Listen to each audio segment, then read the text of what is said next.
നമസ്കാരം. ആരോഗ്യം ആനന്ദം പരിപാടിയിലേക്ക് സ്വാഗതം.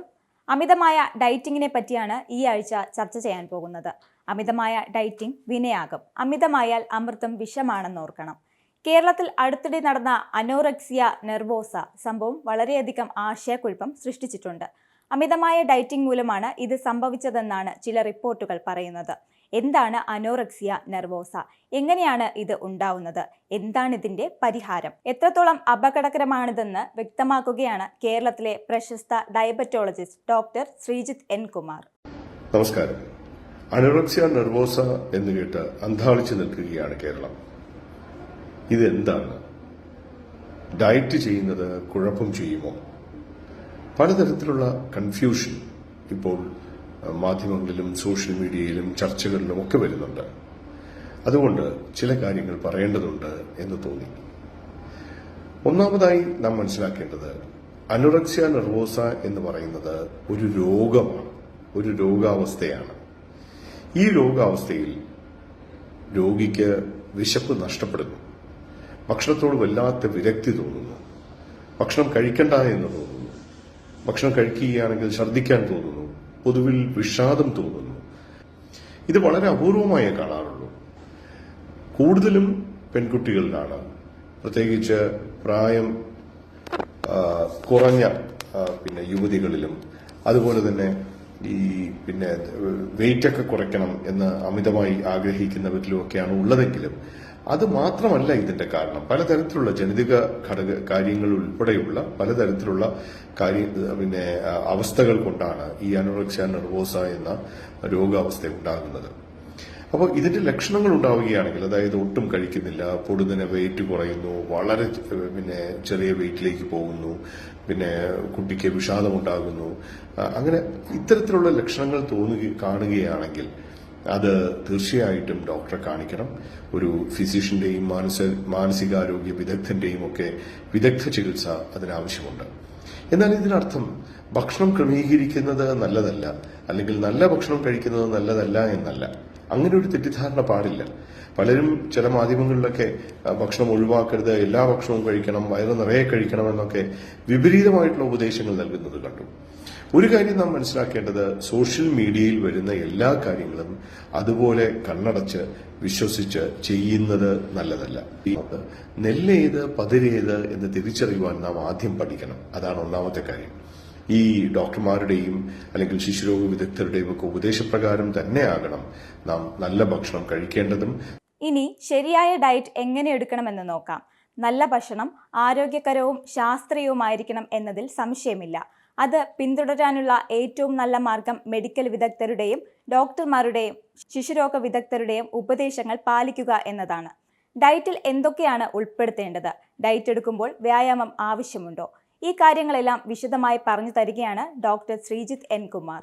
നല്ല ഭക്ഷണം കഴിക്കുക എന്നത് അത്യാവശ്യമാണ്. എന്താണ് നല്ല ഭക്ഷണം എന്ന് നാം തീർച്ചയായിട്ടും അറിയുകയും ചെയ്യണം.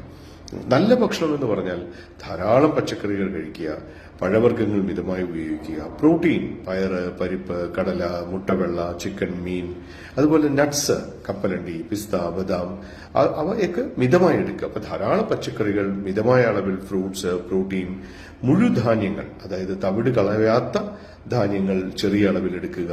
അങ്ങനെ നമ്മുടെ ഭക്ഷണത്തിൽ രണ്ട് കാര്യം: ഒന്ന്, ആവശ്യമുള്ള ഊർജ്ജം ഉള്ളിൽ പോവുക; രണ്ട്, ആവശ്യമുള്ള എല്ലാ ധാതു ലവണങ്ങളും നമുക്ക് ലഭിക്കുക. അമിതമായാൽ അമൃതം വിഷമാണ്, നമുക്കറിയാം. അപ്പൊ ഇതിൽ ഏത് അമിതമായാലും, പ്രത്യേകിച്ച് അന്നജത്തിന്റെ അളവ് അമിതമാവുകയാണെങ്കിൽ, അല്ലെങ്കിൽ കൊഴുപ്പിന്റെ അളവ് അമിതമാവുകയാണെങ്കിലൊക്കെ നമ്മുടെ വെയിറ്റ് അമിതമാകും. വെയിറ്റ് അമിതമാകുന്നത് നല്ലതല്ല. നല്ല വെയിറ്റ് ആണോ എന്ന് അറിയാനായിട്ട് നമ്മൾ ഒരു ടേപ്പ് എടുത്ത് വയറിന് ചുറ്റും അളക്കുമ്പോൾ സ്ത്രീകൾക്ക് 80 സെന്റിമീറ്ററിൽ താഴെയും പുരുഷന്മാർക്ക് 90 സെന്റിമീറ്ററിൽ താഴെയും നിർത്തണം എന്നുള്ളതാണ്. വെയിറ്റ് അല്ല പ്രധാനം, ശരീരത്തിൽ എത്ര കൊഴുപ്പുണ്ട്, എത്ര മസിലുണ്ടെന്നുള്ളതാണ്. അപ്പോൾ നമ്മൾ മാംസപേശികളുടെ വ്യായാമം ചെയ്ത് ചെറിയതായിട്ട് ഡംബൽസോ, സിറ്റപ്സോ, സ്ക്വാറ്റ്സോ, പുഷപ്സോ ഒക്കെ ചെയ്തിട്ട് നിത്യജീവിതത്തിൽ ആഴ്ചയിൽ എല്ലാ ദിവസവും നടക്കുകയും 2-3 ദിവസമെങ്കിലും മസിൽ വ്യായാമം ചെയ്യുകയും ഒപ്പം നല്ല ഭക്ഷണം കഴിക്കുകയും ചെയ്ത് ശരീരത്തിന് നല്ല ആകാരം ഉണ്ടാക്കുന്നത് തീർച്ചയായിട്ടും ശാരീരികവും മാനസികവുമായിട്ടുള്ള നിരവധി പ്രശ്നങ്ങൾക്കുള്ള പരിഹാരമാണെന്നുള്ളത് സംശയമില്ല. അതുകൊണ്ട് നാം മനസ്സിലാക്കേണ്ട രണ്ട് കാര്യങ്ങൾ: ഒന്ന്, അനോറക്സിയ നെർവോസ പോലെയുള്ള രോഗങ്ങൾ അപൂർവമാണ്. അത്തരത്തിൽ രോഗമുണ്ടെങ്കിൽ തീർച്ചയായിട്ടും വിദഗ്ധ ചികിത്സ തേടണം. രണ്ട്, ശാസ്ത്രീയമായ നല്ല ഭക്ഷണശൈലി വിദഗ്ധരുടെ ഉപദേശപ്രകാരം സ്വീകരിക്കുകയും ഒപ്പം വ്യായാമം ചെയ്യുകയും ചെയ്ത് രോഗാവസ്ഥകൾ അകറ്റി നിർത്തുവാനും ശ്രദ്ധിക്കണം. ഇനി മറ്റൊരു വിഷയം ചർച്ച ചെയ്യാം. മാർച്ച് 13 വൃക്ക ദിനമായി ലോകം ആചരിക്കുന്നത്. വൃക്ക രോഗങ്ങൾ ഇപ്പോൾ വർദ്ധിച്ചു വരികയാണ്. ഈ രോഗങ്ങൾ താമസിച്ചാണ് കണ്ടുപിടിക്കുന്നത്. അതിനാൽ ചികിത്സിക്കാൻ പ്രയാസമായിരിക്കും. കുട്ടികളിലും ഇതിപ്പോൾ ഉണ്ടാവാറുണ്ട്. എങ്ങനെയാണ് വൃക്ക രോഗങ്ങൾ ഉണ്ടാവുന്നത്? എങ്ങനെയുള്ളവർക്കാണ് വൃക്ക രോഗങ്ങൾ കൂടുതൽ പിടിപെടുന്നത്? എന്തൊക്കെ ലക്ഷണങ്ങളാണ് ശ്രദ്ധിക്കേണ്ടത്? തുടങ്ങിയ കാര്യങ്ങൾ വിശദീകരിക്കുകയാണ് തിരുവനന്തപുരം SUT പട്ടം ഹോസ്പിറ്റലിലെ കൺസൾട്ടന്റ് നെഫ്രോളജിസ്റ്റായ ഡോക്ടർ വിഷ്ണു RS. ഈ വരുന്ന മാർച്ച് 13 ലോക വൃക്ക ദിനമാണ്. ഈ വർഷത്തെ ലോക വൃക്ക ദിനത്തിന്റെ സന്ദേശം എന്ന് പറയുന്നത് നിങ്ങളുടെ വൃക്കകൾ ശരിയാണോ, ശരിയായി പ്രവർത്തിക്കുന്നുണ്ടോ, വൃക്ക അസുഖം നേരത്തെ കണ്ടുപിടിക്കുക, വൃക്കകളെ രക്ഷിക്കുക. ഇതാണ് ഈ വർഷത്തെ സന്ദേശം. ഈ സന്ദേശത്തിന് പ്രത്യേക പ്രാധാന്യമുണ്ട്. കാരണം ലോകമെമ്പാടും വൃക്കരോഗങ്ങൾ വർദ്ധിച്ചു വരികയാണ്. ജീവിതശൈലി രോഗങ്ങൾ വർദ്ധിക്കുന്നതനുസരിച്ച് വൃക്കരോഗങ്ങൾ വർദ്ധിച്ചു വരികയാണ്. അപ്പം വൃക്കരോഗങ്ങൾ പലപ്പോഴും താമസിച്ച് തന്നെ കണ്ടുപിടിക്കപ്പെടുന്നത്. അപ്പോൾ പലപ്പോഴും ചികിത്സ നടക്കാത്ത അവസ്ഥയിലോട്ട് വരാൻ സാധ്യതയുണ്ട്. പക്ഷെ നമ്മൾ നേരത്തെ കണ്ടുപിടിക്കുകയാണെങ്കിൽ പല വൃക്കരോഗങ്ങളും നമുക്ക് ചികിത്സിച്ച് ഭേദമാക്കാൻ കഴിയുന്നതാണ്. അതുകൊണ്ടാണ് ഇങ്ങനെ ഒരു സന്ദേശം നമ്മൾ വച്ചിരിക്കുന്നത്. നമുക്ക് വൃക്കരോഗം നേരത്തെ കണ്ടുപിടിക്കാൻ വേണ്ടിയിട്ട് ചില പ്രത്യേകതരം വിഭാഗക്കാരിൽ വൃക്കരോഗം കൂടുതൽ കണ്ടുവരാനുള്ള സാധ്യതയുണ്ട്. അതായത് ജീവിതശൈലി രോഗങ്ങളുള്ളവർ, ഷുഗർ ഉള്ളവരിൽ, രക്തസമ്മർദ്ദം, ഹൈപ്പർ ടെൻഷൻ ഉള്ളവരിൽ, പിന്നെ കാർഡിയോവാസ്കുലർ ഹൃദയത്തിന് അസുഖം, ഹാർട്ട് അറ്റാക്ക് വന്നിട്ടുള്ളവരിൽ, പിന്നെ അമിതമായ പൊണ്ണത്തടി ഉള്ളവരിൽ, പിന്നെ കുടുംബപരമായിട്ട് വൃക്കഅസുഖം വന്നിട്ടുള്ളവർ. ഇങ്ങനെ ഒരു 5 പേർക്ക് ഇത് ഹൈ റിസ്ക് എന്ന് പറയും. ഇവർക്ക് വൃക്കഅസുഖമുള്ള സാധ്യത കൂടുതലാണ്.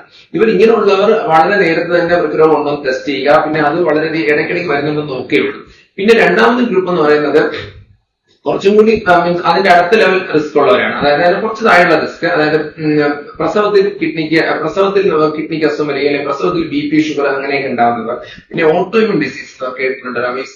സ്കിന്നിനെയും പലതൊക്കെ അഫക്ട് ചെയ്യുന്ന ലൂപ്പസ് എറിതോമറ്റോസിസ്, അങ്ങനെ കുറെ അസുഖങ്ങളുള്ളവർ. പിന്നെ ജനിക്കുമ്പോഴേ പ്രീമച്ചുർ, അതായത് വെയിറ്റ് കുറഞ്ഞ് ജനിക്കുന്ന കുട്ടികളുണ്ടല്ലോ, അങ്ങനെ കുട്ടികൾക്ക് കിഡ്നിയുടെ ഇത് കുറവായിരിക്കും. പിന്നെ ഉള്ളത് ജനിക്കുമ്പോഴേ ജന്മനാ കിഡ്നിക്ക് പ്രശ്നമുള്ളവർ, സ്ഥിരമായിട്ട് കല്ല് വരുന്നവർ, ഇങ്ങനെയുള്ള ആൾക്കാർക്കും ഈ കിഡ്നി അസുഖമുള്ള സാധ്യത കൂടുതലാണ്. പിന്നെ ഇപ്പോഴത്തെ കാലത്ത് ഇതൊന്നും പറയാൻ പറ്റാത്തതാണ്. 30 വയസ്സാകുമ്പോൾ തന്നെ ഒരു പ്രാവശ്യമെങ്കിലും ഒരു ക്രിയാറ്റിനെ നമ്മൾ കിഡ്നി ടെസ്റ്റ് ചെയ്യുന്നത് നല്ലതായിരിക്കും. പിന്നെ കുഴപ്പമൊന്നുമില്ലെങ്കിൽ 2-3 വർഷം കൂടുമ്പോൾ, കുഴപ്പമുണ്ടെങ്കിൽ ഫ്രീക്വന്റ് ആയിട്ട്, ഇതൊക്കെ ആയിരിക്കും നല്ലത്. ഇനി നമുക്ക് എന്തൊക്കെ ടെസ്റ്റാണ് ചെയ്ത് നോക്കാം.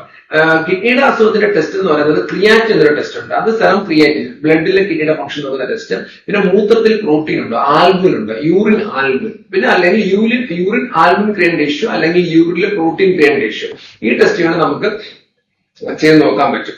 പിന്നെ ഉള്ളതെന്ന് പറയുന്നത് ബ്ലഡ് പ്രഷർ മാനേജ്മെന്റ്, BP നോക്കുക, വെയിറ്റ് ഉണ്ടോ എന്ന് നോക്കുക. ഇത്തരം കാര്യങ്ങളാണ്. വൃക്കരോഗത്തിന്റെ ലക്ഷണങ്ങൾ എന്ന് പറയുന്നത് നമുക്ക് പലപ്പോഴും കണ്ടുപിടിക്കാൻ പറ്റത്തില്ല. മൂത്രമൊഴിഞ്ഞാൽ പതഞ്ഞു വരിക, കാലിൽ നീര് വരിക തുടങ്ങിയാണ് വൃക്കരോഗത്തിന്റെ ആദ്യകാല ലക്ഷണങ്ങൾ. വൃക്കരോഗം മൂർച്ഛിക്കുമ്പോഴാണ് നമുക്ക് ശ്വാസം മുട്ടലും മൊത്തം നീരും ചൊറിച്ചിലും ഒക്കെ ഉണ്ടാകുന്നത്. പിന്നെ ചെറുപ്പക്കാലം ഉണ്ടാകുന്ന BP ഉണ്ടാകുന്ന വൃക്കരോഗത്തിന്റെ ആദ്യ ലക്ഷണമാകാം. ചെറുപ്പക്കാലം ഉണ്ടാകുന്ന വിളർച്ച വൃക്കരോഗത്തിന്റെ ആദ്യ ലക്ഷണമാകാം. അപ്പൊ ഇങ്ങനത്തെ ടെസ്റ്റുകൾ, അപ്പൊ ഇങ്ങനെ ലക്ഷണങ്ങൾ നോക്കുക. പിന്നെ ഈ ഹൈ റിസ്ക് ഉള്ള ആൾക്കാർ എന്തായാലും ചെയ്യുക. പിന്നെ ഇപ്പോഴത്തെ ഒരു ഇതില് 30 വയസ്സാകുമ്പോൾ തന്നെ ഒരു ക്രിയാറ്റിനും ലിവർ ഫംഗ്ഷൻ ടെസ്റ്റും ഇത്തരം കാര്യങ്ങളൊക്കെ ഒന്ന് ചെയ്തു വെക്കുന്നത് നമുക്ക് കൊളസ്ട്രോളും ഷുഗറും കൊളസ്ട്രോളും വളരെ പെട്ടെന്ന് തന്നെ വരുന്നുണ്ട്. അപ്പൊ ഇത്തരം ഒരു കിഡ്നി ഫംഗ്ഷൻ, ലിവർ ഫംഗ്ഷനും കൊളസ്ട്രോളും ഷുഗറും എല്ലാം നോക്കി വെച്ച് നമ്മുടെ തന്നെ ഒരു ഡയറ്റ് കൺട്രോൾ ചെയ്യാനൊക്കെ ഉള്ള ഒരു ശ്രമം നമ്മൾ നടത്തുന്നത് നല്ലതായിരിക്കും. പിന്നെ കുഴപ്പമൊന്നുമില്ലെങ്കിൽ പിന്നെ ഫ്രീക്വന്റ് നോക്കുന്നില്ല, ഇടയ്ക്കിടയ്ക്ക് നോക്കിയാൽ മതി. കുഴപ്പമൊന്നുമില്ല, കൺസൾട്ട് സ്പെഷ്യലിസ്റ്റിനെ കാണിച്ച് നോക്കുക എന്നുള്ളതാണ് ഇതിന്റെ പ്രധാനപ്പെട്ട വരുന്നത്. ഇങ്ങനെ ഇവർക്ക് ലക്ഷണങ്ങൾ ഉണ്ടോ എന്ന് നോക്കാം, ഹൈ റിസ്ക് ഉള്ളത് എന്തായാലും നോക്കാം. അല്ലാത്തൊരു ഇടയ്ക്കിടയ്ക്ക് നോക്കിയിട്ട് വൃക്കരോഗം നേരത്തെ കണ്ടുപിടിച്ച് അങ്ങനെ ഉണ്ടെങ്കിൽ വൃക്കരോഗ വിദഗ്ധനെ കാണിക്കുക, അതിന്റെ ചികിത്സ എടുക്കുക. വൃക്കയ്ക്ക് വലിയ തകരാറ് വരാതെ നമ്മൾ നോക്കുക. ഇത് ഇങ്ങനെ വൃക്കകളെ നമ്മൾ സംരക്ഷിക്കുന്നത്, വൃക്ക നമ്മൾ സംരക്ഷിക്കേണ്ടതാണ്. കാരണം വൃക്കരോഗം ഇങ്ങനെ വർദ്ധിച്ചു വരുന്ന ഒരു കാലഘട്ടത്തിൽ വൃക്കകളുടെ സംരക്ഷണം എടുത്തില്ലെങ്കിൽ അത് വലിയൊരു ആരോഗ്യ പ്രശ്നമായിട്ട് മാറാനുള്ള സാധ്യതയാണ്. ആരോഗ്യം ആനന്ദത്തിന്റെ ഈ എപ്പിസോഡ് ഇവിടെ പൂർണ്ണമാകുന്നു. ഓരോ രോഗാവസ്ഥയെക്കുറിച്ച് നിങ്ങളെ ബോധവാന്മാരാക്കുകയാണ് ഈ പരിപാടിയിലൂടെ. കാത്തിരിക്കാം മറ്റൊരു എപ്പിസോഡിനായി അടുത്തയാഴ്ച ഇതേ സമയം.